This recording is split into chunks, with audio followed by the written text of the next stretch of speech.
when we were to destroy these targets, Right. the timing was 2 o'clock, 4 o'clock, anytime. But we made sure that when the people on the other side are going through that namaz prayer in the terrorist camp, we said this time will not touch. Because sabka malik ek.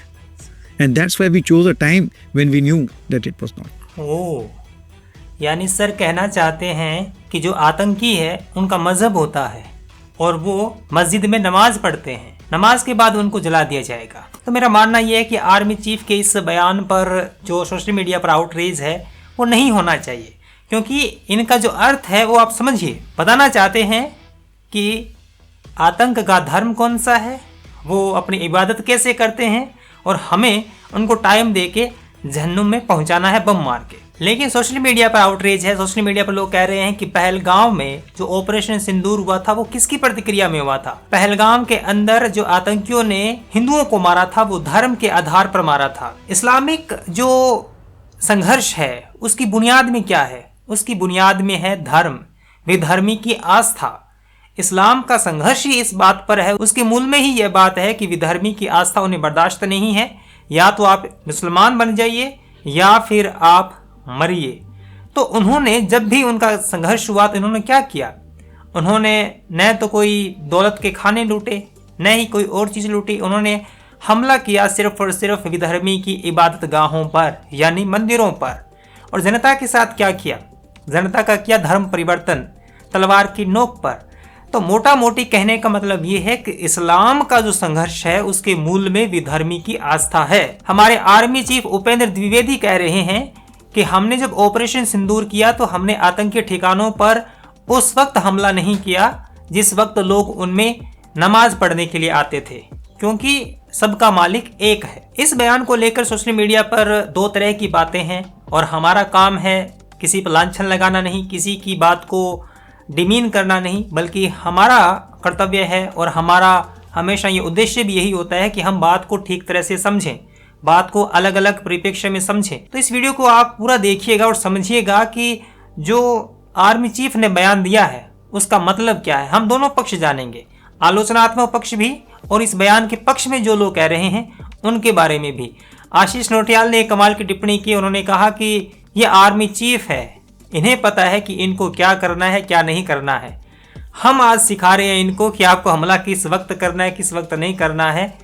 कभी army chief ने हमें बताया कि हमें tweet कैसे करना है, video की रीच हमें कैसे आनी चाहिए, आपको थंबनेल कैसे बनाना चाहिए, एडिटिंग कैसे करनी चाहिए, स्टोरी टेलिंग का तरीका क्या होता है, कभी कहा? तो हम आज सारे मिलके क्या कह रहे हैं कि उपेंद्र जी को हम सिखाएंगे कि कब हमला करना है कब नहीं करना है। अगर हम उपेंद्र जी के बयान की उनके पक्ष में होकर समीक्षा करें, मोटा मोटी देखें, तो जो इंटरनेशनल नियम है, जो युद्ध के नियम है, उसमें यह तय किया गया है कि आप अपने दुश्मन देश की जनता पर आप हमला नहीं कर सकते हैं। जो लड़ने के लिए जो लड़ाकू हैं उनके साथ ही आप लड़ाई कर सकते हैं। तो इस बयान को अगर हम थोड़ा सा गहराई से समझेंगे तो वो ये कहना चाहते हैं कि जो मस्जिदें हैं जहां पर आतंकियों के ठिकाने चलते हैं वहां पर आम लोग दरअसल नमाज पढ़ने के लिए आते हैं। आतंकी पढ़ते हैं वो तो अलग है, हमें हमला किस पे करना है, आम लोगों पे या फिर उन आतंक के सरगनाओं पर।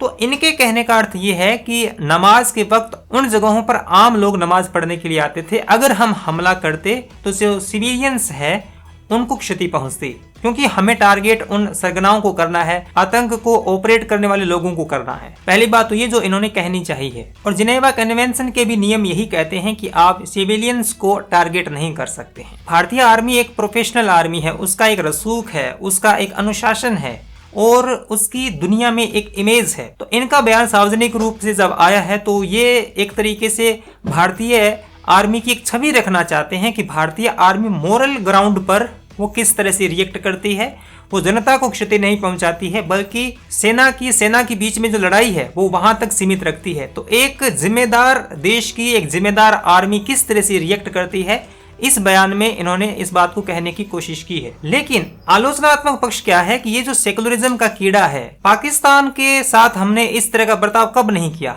हमेशा ही किया है। लेकिन वो जब हमला करते हैं देश के ऊपर तो उसकी नीयत में क्या होता है, कोई साम्राज्यवादी नीति तो है नहीं, उसकी लड़ाई का मूल ही धर्म है, इस्लाम है।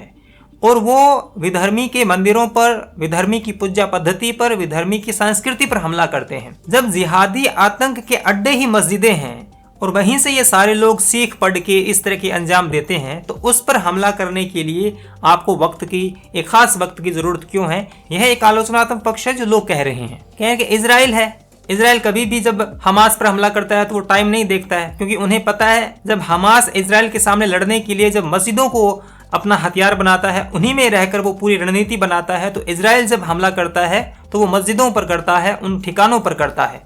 वह इसलिए करता है क्योंकि उसे पता है कि इनके ठिकाने यही है, यहीं से ये आतंक की पाठशाला निकलती है। और सबसे महत्वपूर्ण बिंदु ये है कि जो आतंकी है वो मरने से नहीं डरते हैं। सबसे महत्वपूर्ण बात ये है, हमें लगता है कि हम इनको मार के इस आतंक की जड़ को खत्म कर सकते हैं। आतंकी मरने से नहीं डरता, जिहादी मरने से नहीं डरता, बल्कि वो डरते हैं अपने ईमान के भ्रष्ट होने से। उनका धर्म नाश, उनका धर्म भ्रष्ट होने से सबसे ज्यादा उनको मुश्किल होती है। उनको मुश्किल इस बात से नहीं होती कि गोलियां कितनी लगती है।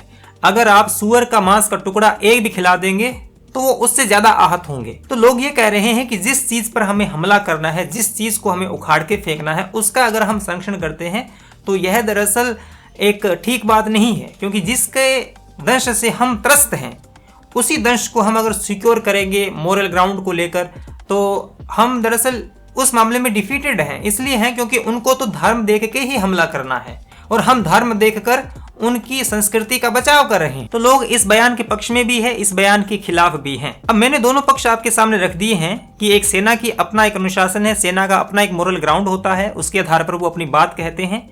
और जनता, आम जनता जो कि बहुत सेंसिटिव होती है, वो भावनात्मक रूप से ज्यादा सोचती है, तो उसका पक्ष ये हो सकता है कि जो आतंक के अड्डे हैं उन पर आप नमाज का वक्त देखकर अगर हमला डिले करेंगे तो फिर हम तो एक छोर पे तो हार ही गए। कारगिल युद्ध के समय कहा जाता है कि पाकिस्तान के यहाँ पर सेना के जो शव थे उनको पाकिस्तान ने लेने से मना कर दिया था, तो यहाँ पर इस्लामिक रीति से ही उनका अंतिम संस्कार किया गया था।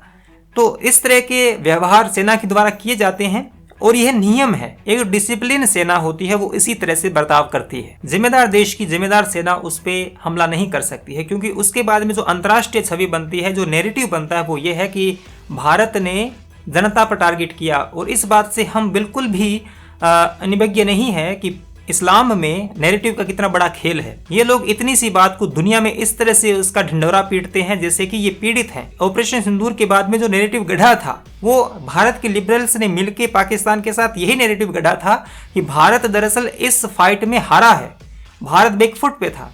तो ये जो नैरेटिव की लड़ाई है, उस नैरेटिव की लड़ाई में इस तरह के बयान हमारा एक मोरल जो ग्राउंड है उसको हाई करता है, कम नहीं करता है। एक सेना की जो छवि जाती है दुनिया के अंदर वो अच्छी जाती है, बुरी नहीं जाती है। तो यही कारण है कि एक सेना के रूप में यह बयान मोरल ग्राउंड को लेके है, एक जिम्मेदार देश की सेना को लेकर है। अंतर्राष्ट्रीय छवि का बहुत विशेष रूप से ख्याल रखा जाता है कि एक सेना है वो किस तरह से लड़ती है, लेकिन हर चीज के 2-3 पक्ष होते हैं, उसको हमें जानने को मिलता है। और किसी भी विषय के बारे में जब हम डिस्कस करें तो इस तरह की बातें हमें सोचनी चाहिए कि एक सेना अध्यक्ष जब बोल रहा है तो उसके कुछ मायने हैं। और जैसा कि पहले मैंने कहा कि ये भी तो हो सकता है ना कि सबका मालिक एक है। आप यहाँ पर कह रहे हो कि हमारा बड़ा आप छोटे, तो चलो ऊपर जाके ये पता कर लेना कि सबका मालिक एक है या नहीं। पहले एक नमाज पढ़ लो, उसके बाद में हम आपको मारेंगे।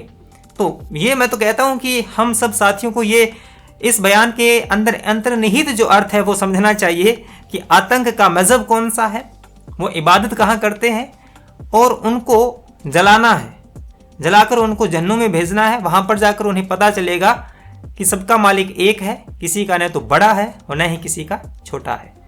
ये वीडियो आपको कैसा लगा जरूर बताएं, और आपसे एक खास दरख्वास्त, आप इस चैनल को सब्सक्राइब करें, क्योंकि आगे के जो वीडियोस हैं वो यहीं आने की पूरी संभावना है। यहाँ पर कुछ नया करेंगे, कुछ बड़ा करेंगे, इसलिए इस चैनल को सब्सक्राइब जरूर करें। बहुत बहुत शुक्रिया।